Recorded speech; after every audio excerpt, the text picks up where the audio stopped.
Hey everyone, Adam here, Subwizard Podcast. Before we dive into today's video, please remember to subscribe to our channel. Today, we're bringing you another movie review. The Giant comes out this Friday, November 13th. Full disclosure, we were sent a screener link for the movie. Before coming to your home via VOD tomorrow, November 13th, The Giant was an official selection at TIFF in 2019. The movie is distributed by Vertical Entertainment. It was written and directed by David Raboy. You remember last summer when we heard those booms in the middle of the night? Do you ever hear them anymore? Where have you been, Joe? There's something about this summer that brings the past back to life. God, we made it! And everything we felt, we'll feel again. All this heat, all this sweat, all this pain. You're back from the dead. I wouldn't say that.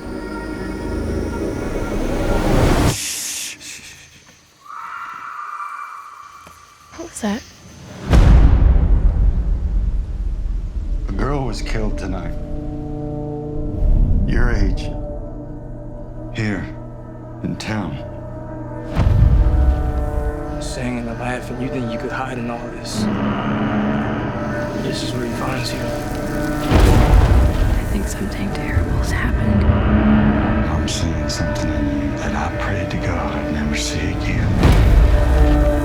And it scares me to death. What are you so afraid of?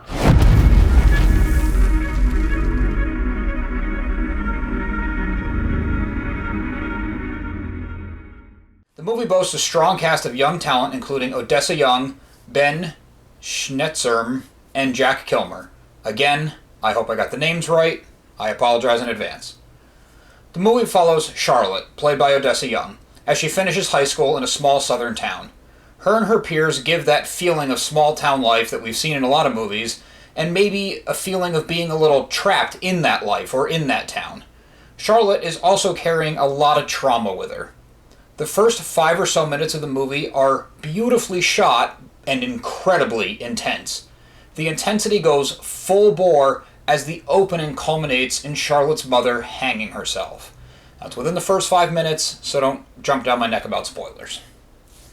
To say that opening a film with the main character's mother committing suicide is gripping is definitely an understatement. It was that early on that I knew we were in for a deeper movie than just a spree killing in a small town like we've seen before. I didn't know at the time how true that statement really was. From the official synopsis, I was expecting the usual horror tropes of a small town killer, the main character being what is all too often referred to as the final girl, and for those not in the know, that is the last main character, a woman, left alive in a slasher movie. The Giant digs a bit deeper and delivers something a lot more psychological than stabby. That was a welcome surprise, even if the psychological elements were a bit obvious and came on without much subtlety. Young's performance actually goes a long way to selling these aspects that could easily have been dropped, leaving audiences with a movie they figured out before the second act. Young's performance stands out above those of her co-stars. No disrespect meant to them at all. All the young actors do a really good job in their respective roles.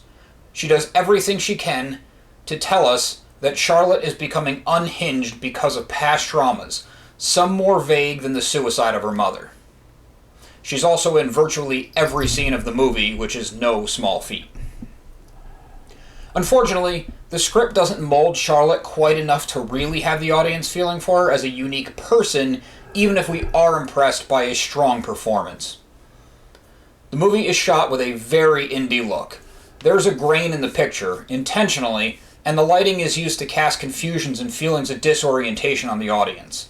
In the age of 4K being easily accessible and internet speeds able to stream the resolution easily, I find myself being something of a stickler, some would say snob, for using all the modern technology has to offer in movie making and making everything look clean and crisp and pristine. As the movie progresses and we got to see how deep the scars in Charlotte's mind run, the choices and the look of the movie made more and more sense. Even if picking out specific things and scenes required a level of strain at some points, but I was also watching this on a screener on my laptop. This is probably better off with the full cinematic experience. With a runtime of 99 minutes, the movie never feels too long, but individual scenes do start to feel repetitive if you grasp what the filmmaker was going for from the beginning. Raboy getting his point across early should not be something to penalize him for, or the movie for. However, a bigger crime would be in waiting for the final credits to roll and having no idea what the project had to say. You don't have to worry about that, that was just an example. Raboy shows some real skill behind the scenes. The script could have used another coat of polish in some places, but Raboy's competent direction, the cinematographer's eye, and Young's performance meld to elevate the pieces into a very tense and gripping whole. Given the right viewing environment, a light-controlled screening room with true surround sound, for example, would definitely add some layers to this movie. I'm always a fan of respecting the medium and doing it up the best you can. When it's available on VOD, this Friday the 13th, how appropriate, I think I'll jump back in and give it the full cinematic experience. I think a movie that takes place largely in a damaged mind is always worth a second look to pick up on subtleties that were missed when you were first trying to just experience the story. That's going to do it for The Giant. Check it out this Friday, the 13th, on VOD. The movie is unrated, but I'll say it's one the kids could probably sit out. There isn't anything overly graphic or in-your-face terrifying, but the creepy vibe and subject matter are for a more mature audience that can handle a bit of psychological strain. Thanks for watching. Be sure to subscribe to our channel. Also be sure to listen to So Wizard Podcast every single week wherever you get your podcasts. So Wizard Podcast can be found on Patreon, where for as little as $1 a month, you get 2 bonus episodes. SoWizardPodcast.com is your resource for reviews, recommendations, merchandise, and more. We love hearing feedback, so drop us a note in the comments or leave us something on social media. Thanks.